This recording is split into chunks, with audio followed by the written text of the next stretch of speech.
নমস্কার বন্ধুরা, আমার রান্নাঘরে আপনাদের সবাইকে অনেক অনেক স্বাগত জানাই। বন্ধুরা, আজকে আমি তৈরি করব গমের আটার খাস্তা মুচমুচে বিস্কুট। এই বিস্কুটটা বানানো খুবই সহজ, বাজারের বিস্কুটের থেকে অনেকই স্বাদ লাগে কিন্তু এই বিস্কুট খেতে। একবার ঘরে বানিয়ে আপনারা 15-20 দিন রেখে খেতে পারেন, খারাপ হয় না বিস্কুট। তো এখানে বিস্কুট বানানোর জন্য আমি নিয়েছি 1 বাটি চিনি। 1 বাটি চিনির মধ্যে আমি দিয়ে দিলাম 1 বাটি জল।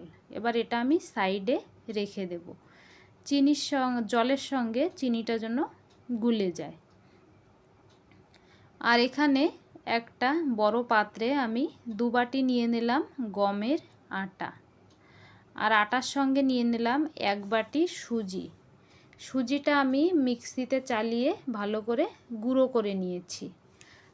আপনারা কিন্তু একদম গুঁড়ো সুজি কিনতে পাওয়া যায়, সেটাও দিতে পারেন। আবার মোটা সুজি থাকলেই এইভাবে গুঁড়ো করে দিতে পারেন, তবে সুজিটা কিন্তু গুঁড়ো করেই দিতে হবে। তারপরে দিয়েছে এখানে কিছু শুকনো নারকেল, মানে নারকেলের গুঁড়ো, ডেসিকেটেড কোকোনাট যেটাকে বলে। আর দিয়েছে এখানে আমি স্বাদ মতন লবণ, আর একটু ইলাইচি পাউডার দিয়েছি ভালো সুগন্ধর জন্য। সব কিছু ভালো করে মিক্স করে নিয়েছি। এবার আমি এর মধ্যে দিয়ে দিলাম 3 চামচ মতন ঘি। ঘি দিলে কিন্তু বিস্কুটটা খেতেও অনেক ভালো লাগবে আর খুব সুন্দর মুচমুচে হবে বিস্কুটটা। আপনারা রিফাইন্ড অয়েলও দিতে পারেন, তবে ঘি দিলে খেতে বেশি ভালো লাগে। এবার ঘি দিয়ে ভালো করে এখানে আটার সঙ্গে ঘিটা মিক্স করে নিতে হবে। ভালো সুন্দর করে মিক্স করতে হবে, একদম যেন দলা দলা না থাকে বন্ধুরা। ভালো সুন্দর করে এইভাবে দেখুন হাত দিয়ে মিক্স করে নিতে হবে। বন্ধুরা, এই বিস্কুটটা বানানো কিন্তু খুবই সহজ আর খেতে খুবই ভালো লাগে।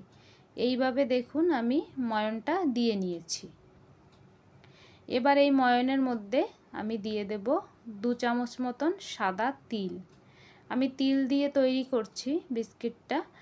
আপনারা কিন্তু এর মধ্যে ড্রাই ফ্রুটও ছোট ছোট করে কেটে দিতে পারেন, খেতে অনেক ভালো লাগে। তবে তিল দিলেও ভালো লাগে খেতে। তিলটাকে ভালো করে মিক্স করে নিয়েছি। এবার যে চিনির জলটা সেটা দিয়ে দেব। তো চিনিটা দেখুন এরকম অল্প অল্প গলে গিয়েছে। এবার চিনিটা নিচের থেকে এইভাবে তুলে দিয়ে দেব, আর এখানে চিনির জল দেব অল্প করে করে দিয়ে এটা আমি ভালো করে মেখে নেব। একবারে কিন্তু সব জলটা দিয়ে দেবেন না, অল্প অল্প করে চিনি আর চিনির জল দেবেন আর ভালো করে মেখে নেবেন। আপনারা চাইলে বন্ধুরা এখানে কিন্তু চিনি গুঁড়ো করেও দিতে পারেন, চিনি মিক্সিতে চালিয়ে গুঁড়ো করেও দিতে পারেন। তারপরে এরকম নর্মাল জল দিয়ে ডোটা মেখে নেবেন, কোনো অসুবিধা হয় না। অনেকে দুধ দিয়েও চিনিটা ভিজিয়ে রাখে। তা যেইভাবে আপনারা বানাবেন বিস্কিটগুলো খুবই সুন্দর হবে খেতে। তারপর অল্প অল্প করে জল দিয়ে দেখুন এরকম একটা শুকনো ডো বানিয়ে নিতে হবে। আর কিন্তু জল দেওয়া যাবে না, এরকম শুকনো শুকনো ডো বানিয়ে ভালো করে মেখে নিতে হবে এইভাবে। চিনিটা কিন্তু এখনও পুরোপুরি গলেনি, এই কারণে জল কিন্তু বেশি দেবেন না, এরকম শুকনো শুকনো রাখবেন। আমি যে জলটা নিয়েছি 1 বাটি জল, 1 বাটি চিনির সঙ্গে জলটা কিন্তু আমার পুরো লাগেনি, আপনাদের দেখাচ্ছি। দেখুন এতটা জল এখনও বেঁচে গিয়েছে। এই জন্য বলছি একসঙ্গে কিন্তু পুরো জলটা ঢেলে দেবেন না, তাহলে খুবই নরম হয়ে যাবে ডোটা। আর এই ডোটা কিন্তু নরম নয়, শক্তই থাকতে হবে। এবার ডোটাকে 2-4 মিনিটের জন্য ঢাকা দিয়ে রেখে দিয়েছিলাম। ডোটা খুব সুন্দর দেখুন একদম অনেকটাই নরম হয়ে গিয়েছে। আর এখানে এবার আমি ডোর থেকে 3টে লেচি বানিয়ে নেব এরকম। তারপরে এই লেচিগুলো আমি একটা এরকম বেলনির পরে রেখে ভালো করে সমান করে নেব, রোল করে নেব। আপনারা আপনাদের পছন্দ মতন অনেক রকমের ডিজাইন দিয়ে করে নিতে পারেন, তবে আমি একটু লম্বা লম্বা করে করব, এই জন্য এইভাবে ভালো করে এটাকে রোল করতে হবে। হাতের সাহায্যে এইভাবে সুন্দর করে শেপ দিতে হবে। তারপরে এখানে একটা চাকু নিতে হবে, চাকু দিয়ে ছোট ছোট করে এগুলোকে আমি কেটে নেব। এইভাবে। বেশি মোটাও কাটবো না, আবার একদম পাতলাও কাটবো না। একদম পাতলা কাটলে কিন্তু ভেঙে যাবে, আর মোটা কাটলে ভিতরে কাঁচা থেকে যাবে, ভিতরে ভালো করে ভাজা হবে না, খেতে ভালো লাগবে না। এই জন্য এরকম মিডিয়াম সাইজের কেটে নেব। এই দেখুন, আর ভিতরটা দেখুন কি সুন্দর হয়েছে একদম। শুকনো শুকনো করে আটাটাকে মাখবেন, তাহলে কিন্তু এরকম হবে বিস্কিটগুলো। এই দেখুন সবগুলো দেখুন ভালো সুন্দর করে একটা শেপ নেব, বেশি কিন্তু চাপা যাবে না। যেরকম কাটার পরে ভিতরে একটা দেখুন একটা জালি জালি ভাব আসছে, এরকমই থাকবে, বেশি কিন্তু কাটা যাবে না এটাকে। আর কতগুলো বিস্কিট হয়েছে দেখুন, 2 বাটি আটা আর 1 বাটি সুজিতে। দেখুন সব বিস্কিটগুলো আমি এইভাবে আগে কেটে নিয়েছি। খুব সুন্দর হয়েছে বন্ধুরা বিস্কিটগুলো দেখতে। এবার বিস্কিটগুলোকে আমি ভেজে নেব। তো আমি 2 বাটি আটা, 1 বাটি সুজি, 1 বাটি চিনি, 1 বাটি চিনি, 1 বাটি জল। চিনির জলটা তো পুরো আমার লাগলো না। আর দেখুন এর মধ্যে আমি ঘিও কতটুক দিয়েছি। এই অল্প কিছু জিনিস দিয়ে দেখুন কতগুলো আমি বিস্কিট তৈরি করছি বন্ধুরা। আর এখানে তেল বসিয়ে দিয়েছিলাম। তেলটাকে কিন্তু একদম ঠান্ডা তেলেও দেবেন না বিস্কিটগুলি, আর একদম তেলটাকে অনেক গরম করবেন না, মিডিয়াম গরম করে নেবেন। তেলটাকে মিডিয়াম গরম করে নেবেন। আর যখন বিস্কিটগুলি তেলের মধ্যে দেবেন, গ্যাসের ফ্লেমটা লো টু মিডিয়ামে রেখে বিস্কুটগুলো দিতে হবে। একদম অল্প গরম থাকলে কি হয়, অনেকে অল্প গরমে দেয় বিস্কিট, তাহলে অল্প গরমে দিলে কিন্তু বিস্কিটের মধ্যে তেলটা একদম অনেকই ঢুকে যাবে। তেলটা বিস্কিটে খুব চুষে নেবে, তেলটা খুব তাড়াতাড়ি কম হয়ে যাবে, আর বিস্কিটের মধ্যে তেল ঢুকে যাবে বেশি, সেক্ষেত্রেও কিন্তু খেতে ভালো লাগবে না। আর যদি অনেক গরমে দেন, তাহলে বিস্কিটগুলো কিন্তু খুব তাড়াতাড়ি ভাজা হয়ে যাবে, আর উপর থেকে কালার এসে যাবে, ভিতরে কাঁচা থেকে যাবে। এই জন্যে মিডিয়াম গরমে দিতে হবে। তারপরে দেওয়ার পরে লো টু মিডিয়ামে রেখেছিলাম কিছুক্ষণ। এবার আমি বিস্কিটগুলি নাড়াচাড়া করব। দেওয়ার সঙ্গে সঙ্গে কিন্তু নাড়াচাড়া করবেন না, কারণ এই বিস্কিটগুলি খুব নরম থাকে, নাড়াচাড়া করলেই ভেঙে যাবে। এই কারণে একটু পরে যখন দেখবেন নিচের থেকে একটু রং এসে গিয়েছে, তখন একদম আলতু হাতে বিস্কিটগুলো পাল্টে দিতে হবে। এইভাবে একদম ধীরে ধীরে কিন্তু পাল্টাবেন বন্ধুরা, বেশি তাড়াহুড়ো করবেন না, তাহলে এগুলো সব ভেঙে যাবে, এখনও নরম আছে অনেকটাই।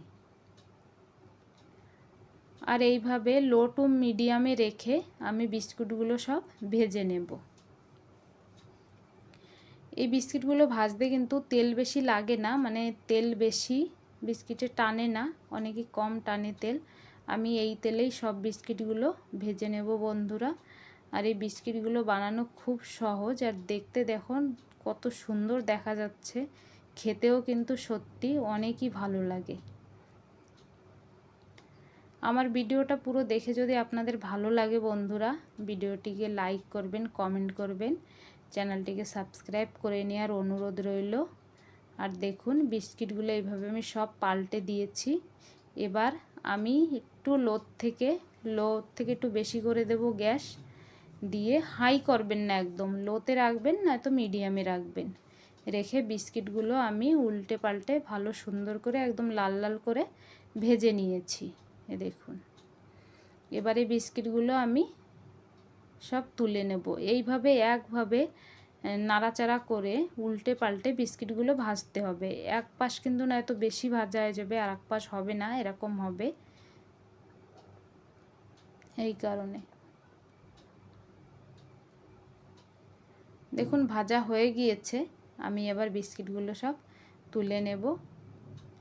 তো বন্ধুরা আমি এই বিস্কিটগুলো 3 বার ভেজেছি, 3 ব্যাচে। দেখুন কি সুন্দর হয়েছে দেখতে একদম। এইভাবে বিস্কিটগুলো তলবেন, তাহলে কিন্তু তেলটা বেশি বিস্কিটে থাকবে না, সব নিচে পড়ে যাবে। দেখুন এইভাবে বিস্কিটগুলি উঠিয়ে আমি এর মধ্যে আবার তেলটা ঝরতে থাকবে, এইভাবে আমি এর মধ্যে বিস্কিটগুলো, অন্য বিস্কিটগুলো দিয়ে দেব, ভাজতে থাকবো। তিলগুলো দেখুন কি সুন্দর সাদা সাদাই দেখা যাচ্ছে, আর তিল দিয়াতে কিন্তু বিস্কিটটা খেতে অনেকই টেস্টি হয়েছে বন্ধুরা। আর যেহেতু তিল খাওয়া, কিন্তু সাদা তিল খাওয়া শরীরের পক্ষে খুব ভালো। বিস্কিট থেকে দেখুন তেল পড়ছে, আর আমি এইখানে পরের ব্যাচটা দিয়ে দিচ্ছি। এইভাবে বিস্কিটগুলো ভেজে নেবেন আপনারাও, লো টু মিডিয়াম ফ্লেমে রেখে ধীরে ধীরে একটু ধৈর্য নিয়ে, তাহলে কিন্তু বিস্কিটগুলো খেতেও অনেক ভালো লাগবে আর সুন্দর ভিতর থেকেও ভাজা হয়ে যাবে, একদম কাঁচা থাকবে না। দেখুন কি সুন্দর দেখা যাচ্ছে। আমি একটা আপনাদেরকে ভেঙে দেখাচ্ছি কতটা মুচমুচে বিস্কিটটা। এটা গরম থাকতে থাকতে একটু নরম থাকে, যত ঠান্ডা হবে ততই কিন্তু মুচমুচে হবে বিস্কিটটা।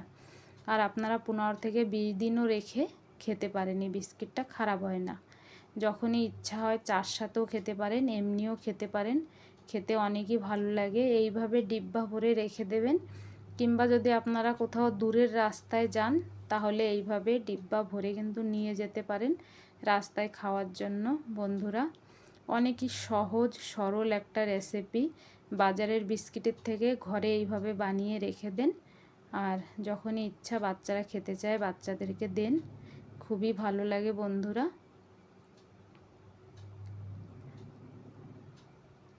তো বন্ধুরা, আজকের মতন এই পর্যন্ত। দেখা হচ্ছে আগের ভিডিও। সবাই ভালো থাকবেন, সুস্থ থাকবেন।